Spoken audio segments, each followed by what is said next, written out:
Is it just me, or is COD just gonna be in self competition as far as battle royale is concerned? Blackout is dead, but the new CW battle royale might fight Modern Warfare's BR. Lol.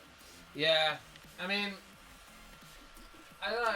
I think what it's going to come down to is like people are inevitably going to want to buy the new COD. No matter how many times people bitch and whinge about the fact that it's just the same game, where it's going to happen. I don't think that there'll ever be a actual sort of boycott or change up, and the price difference as well. Like, you have to pay 70 quid if you want to have an upgraded version. Like, and it has been announced as well that most AAA games are going to be £70 or more. $70 for the game is crazy. It is, right? I couldn't agree more, J Regular. I mean, they slowly, when PS4 came out, they only just increased it to 60. Just. And then when they were like, oh, we're going to increase it to 70. Why? The games don't take longer to make, clearly, and if anything, your games are more broken now when they come out. And yet you want people to pay more? Are you mad? I don't get it. But anyway, they can, squeeze out that last part. And the thing is, it doesn't matter how much of a stink you kick up about it. It'll still happen. Not worth it. I know, man. It's absolutely not worth it. But it's that thing. It's inevitable. I mean, I don't think it'll ever... Unless every single person that was into video games and stuff just refused, point blank, refused to buy any games anymore because they were 70 quid. It's just not going to happen. Bypassing encryption. It's unfortunate, but it just is not going to happen. There would never ever be enough people to like basically say, nope, not paying that much for a game, to like warrant or prove anything in regards to like companies not being allowed to charge that much. Like too many, including myself, I'm guilty of this as well. There are games that I probably will end up paying £70 for just to own. You know, being an avid gamer who does play a lot of games and goes through as many as I can and streams and does YouTube and things like that, like I am inevitably going to be one of those ignorant people that's going to end up paying £70 for a game, complain about it, but still I paid for the game. So it's one of those things, like you have to really just, like I don't intend to buy any more games now, like I'm done. Like I pre-ordered the new COD and that's it. Simply because, one, I can't afford it, games are just too damn expensive now, and two, I don't want to be paying that sheer amount of money for every game that I want to get. You know. Have I pre-ordered a PS5? Absolutely, it's on my Argos card. It makes it easier for me. Can I afford to do that? Yes, over time, because that's why it's on my Argos card. But like, there's no point in me getting more like newer games that are going to come out on the PS5. The uplink has been disconnected. Because there's so many games that are backwards compatible. I may as well just stick to them. But it looks heavily encrypted. Check out some indie games. Exactly. There are plenty of indie games around. Like, I've been playing through a shit ton of indie games, like with my girlfriend Vic. Like, we've just been sitting down and playing through them, and they have been a ton more fun as well. They are miles cheaper, and the money actually goes towards devs that put the effort into their game and give a shit. Like, I've been playing on PC more often because there's way more indie games and stuff, and they're just more fun. And it's such a shame because, you know, do I love the Assassin's Creed games? Yeah. Do I love Div 2? Yes. But does it make them good games? No. Not even close. It's like with COD, pretty much the only reason that I play those games is the campaign these days. I don't tend to play the games anymore for like multiplayer and stuff. I barely play the multiplayer. And if I do play it, I get bored really quickly and then stop playing it. So it's that thing of just Whoever Lane is, with, like he's waiting for you in the garage. that's another thing. Time to Like go with say hello. campaigns and single player stuff. Why is that suddenly becoming a thing of the past? I don't get it. Single player games are more worth the money as well, in my opinion. I know live services are like, well, you know, they last longer, you can play more, you can do more. Yeah, that doesn't necessarily make them better. They come out broken, they're crap, they never get updated enough, and then when they do get updated, it's half-assed and they don't really give a shit. Like, you know, live service is a great idea in concept, but actual execution, I don't think I've ever seen a live service game that's done well. I mean, I guess you could go, well, Fortnite did well, yeah, but they charged a lot of money for that before it became free. There's a lot of indie games that are on, like, sale. Like, they go on sale all of the time. And they're cheap as it is anyway, like, in regards to games. And then when they go on sale, they're even cheaper. And it's like, these are devs that aren't like big AAA companies that have a lot of money and can afford to keep doing, you know, sales and stuff like that. These are devs that are just like, Serious trauma you know, probably just about getting by, especially considering the climate that we're in for gaming right now and stuff. And yet they're still willing to sell their games for even cheaper. It's mad to me. It's mental. These big fucking AAA companies that could afford to put their games on sale at probably like 80% off and probably not even make a dent into the income that they make as companies. And they're not even willing to do that because, you know, Bobby Kotick and other CEOs like that, you know, toxic arsehole, and overpaid dickheads are just money hungry. That's all they care about. They don't care about anything other than money. AAA can get away with it because they know how to market. I don't even think it's that. I think they just get away with it because they've convinced everyone who plays games and stuff like that that it's normal for games to be that expensive. It's normal for games to come out buggy and broken and not working properly, and it's normal for you to pay, you know, at this point, £70 just for a base game, mind you, which doesn't even have all of the content. You have to pay damn near £100 if you want the full experience. It's not acceptable, and yet it is normalised so much that there is nothing that can be done about it. It's impossible to change, and the reason that it's impossible to change is because there's just the sheer number of people that just go, oh fuck it, well nothing's going to change, I may as well just buy it. And I am guilty of doing this as well. Absolutely. Like I'm not gonna like sit on a pedestal and be like that. Oh yeah, no, I'm the great guy that doesn't pre-order games and stuff. Of course I have. I've pre-ordered the new PS5 for fuck's sake. Do I intend to buy or pre-order any more games now that I've pre-ordered the new COD after thinking about it? Absolutely not. But does that mean that I am in the future not going to pay £70 for a game after it's come out and like reviews have come out and the game is highly praised or whatever? For instance, let's use Far Cry 6 as an example. I know that is a game I definitely want and definitely want to play. I will wait until it comes out and see the reviews, and if it is praised and people saying that it's a good game, am I going to be guilty of paying £70 to own that game on PS5? Absolutely, I probably will. You know, and that's the problem. It's never going to change because people can't seem to stick to their guns and be like, I'm just not going to spend this amount of money on this game until they change it. And I think it's just because it seems like such an impossible task to get any gaming company in the world to be like, fine, we'll lower the prices of our games then. It's just an impossible thing that is never going to happen. Even if everyone, and I genuinely believe this, if all gamers just point blank refused to pre-order games, pre-orders would still exist. Games would still be just as expensive, if not more, because they don't care. They just care about this impossible chase of wealth and greed that is just never going to be satisfied. I mean, they convinced you to get the new COD. There you go. Exactly.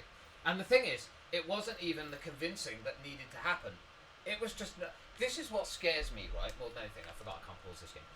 This is what scares me, right? Is when I pre-ordered that COD, I didn't even think. Like, I thought about it and thought, right, I've got the money, I can afford to do it. But I didn't even think. And that is fucking terrifying. That's why now I'm just not doing it anymore. Like, I can't. Because otherwise I'm going to be spending hundreds, if not thousands of pounds a year just to own these games. And it's just not realistically possible. And I was like sitting here and I was thinking, why did I pre-order that game? Was it because I really, really wanted the game? Or was it just out of habit? And just acceptance that this game was going to be this expensive. If I wanted all of the content, I had to get the Ultimate Edition. Is it an addiction? Or is it just being normalized to a point of where it's just damn near impossible to just even pull yourself away from it. Like, you look at something and you go, I know that's too expensive. But yet, you're still willing to pay them and give them the money for the product that, one, hasn't even come out yet, two, you haven't even seen proper gameplay on yet, and three, inevitably is going to be a live service game that is fucking microtransaction filled up the wazoo and is going to be grindy as hell for you to get anything done, because companies only want you to play their games, not other games as well. And yet, me included, still give them the money ready for the game to come out. The gaming industry has gone from something that could be a beautiful, flourishing industry that well-deserved creators and devs could earn a good living from, to a toxic, poisonous industry of just greed and wealth. And it's such a heartbreaking shame, because I remember when I was younger, and I know there'll probably be fucking people if they ever see it and they're like, oh, look at him talking about when he was younger, he's only 24 this year. Yes, I used to be 10, and I remember buy me games, for instance the first Gears of War, or a game called Prey that came back out way back in the day in the early 2000s, or Time Splitters, that series, a game which had a single player mode, a local multiplayer mode, and an online mode, and that was it. No microtransactions, everything that you could unlock in game. And that was it. And you wouldn't have to grind for 10 hours for one fucking thing. It was, you play the game and within an hour you could unlock 3 or 4 things pretty fucking easily, just by putting the time and effort in. And it's like, where did that system of you know, simplicity and unbiasedness go? Instead, the industry went, well, I want all the money, so fuck you, I'm going to take it all. And it's such a greedy, disgusting industry in that sense. And it's so fucking disgraceful that it's even a thing. And again, like I say, am I innocent from all this? No. Is anyone technically in the game, like who buys games or pre-orders games, or, you know, pays 70 quid for a base game with not even everything in it, you know, not guilty of this? Absolutely not. You know, and that's the problem. Nothing will ever change, because people are still, including myself. Now, I admit, I am not going to buy it. Well, I'm not going to pre-order any more games now. After thinking about it, especially after pre-ordering the new COD and thinking where that money could have gone, no. Absolutely not. It's not worth it. I'll wait until the game releases, watch a couple of reviews, but will I be guilty of waiting for the game to release, watching a few reviews, and if the game is popular and is praised, am I going to be guilty of probably paying £70 for a base game? Yes, probably. Why is that? Is that because I'm not fully aware of the situation? No, it's because I want to play the game. And that is the problem with this society and the gaming industry itself. It is built on a foundation of addiction, where they know people will pay the money regardless of how much. I would not be surprised, and I will fucking say this now, I wouldn't be surprised if within 10 years' time a base game costs £100. Wouldn't be surprised at all. Because, I mean, they've pushed the limit now to 70 quid. It's, I don't know, it's such a greedy industry, it's insane. See, Cyberpunk I am definitely interested in, but I'm waiting for that to come out. Like anything else now, I'm waiting for it to come out and then I will get it. Just because otherwise you end up in this perpetual cycle of just buying, never ending purchasing of fucking stuff. And it's just insanity. It's not feasible either. How the fuck could you afford to keep buying all the games? Especially with the sheer amount that come out and they're all 70 quid. And that's if you buy, again, just to reiterate, that's if you buy the base game. So you don't even get everything with that. It's fucking incentives as well as, like, you get the game 3 days early. Excuse me? What, because someone paid a bit more? That's like saying that entitlement is an okay thing. Oh, entitlement's fine if you can afford it. That kind of shit is disgusting. I don't give a fuck what anyone says. That kind of system is disgusting. And have I been a product of that by paying money into that kind of industry and that fucking life cycle? Yes. everyone who has purchased a game, a AAA game, at full price, is guilty of doing that. And that's the problem. The industry is so large now compared to what it used to be as well. They think they can get away with it. And you know what? They can, and they have. And they will continue to. It's not gonna be Because easy, that is the but I'll be gaming here to help you industry. out. A toxic, Godspeed and good luck. poisonous, disgusting pile of putrid stinky. I think I cope against AAA games because I joke and generalize their companies. Yeah, I try to make a joke out of it, but when you're looking at it from a serious aspect, especially, like, this is another thing to look at it as well. Think of it this way. These gaming companies now, these AAA companies, even though now the world is in the middle of a pandemic, still, people think it isn't, it still is a pandemic. Think of it this way. They are, and millions of people, millions upon millions, tens of millions of people have lost jobs and now cannot afford to even close to live their life. And maybe gaming is like a way of them escaping that for an hour or two just to have that relief and that stress relief. They're still, in an economy that is completely fucked right now, charging more for games. Not lowering the prices for a bit to be like, hey, we know that everyone's struggling, so as an industry, we wanted to do something amazing and lower the prices of our games for X amount of time. No, they went, no, we're going to up them, by the way. Console is cheaper. A PS5 now is a minimum £349, I think it is, without the disc drive. That they sold out really fucking quickly, so I ended up having to get a disc drive one, which is unfortunate, which is nearly £100 more, but that's still under £450 for a brand new console. But then when you think about it this way: the price of a brand new console coming out is about the price of 4 base game AAA games. That is unacceptable on every goddamn level. Unfucking acceptable. And yet, that is still a thing that will last forever. It'll never ever change, because there are not enough people in this world that would stick to their guns and come together and be like, yeah, we're not going to order any more games, we're not going to buy any more, we're not going to pre-order more, you need to sort your shit out. It's just not going to happen. It's not a realistic scenario that could ever happen.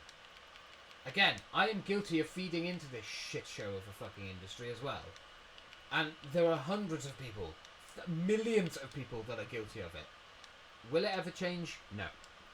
No, it won't. Because it's an industry that feeds off addiction. And unfortunately, from what I know, and from the people that I know, the most people that are into games and stuff like that, and heavily into it, and do it for a long, long period of time, have some form of addiction to it. Not that that's a bad thing, but it's a bad thing in the sense of the money that goes into this toxic industry that is never going to learn its lesson or ever have a comeuppance. And that is the saddest thing about it. So as you said, Shaggy, I think the best way to deal with it, I'm actually going to change it to this. The best way to deal with it is just to simply, just focus on indie games. Focus on, like, indie developers that are bringing out smaller titles where the money goes to an indie developer, a developer that actually put time into the game, instead of some poor underpaid arsehole who's working their arse off for a company, a toxic, disgusting company like Ubisoft or Activision, and gets paid less than what they were being paid 10 years ago. Focus on indie devs, focus on indie titles.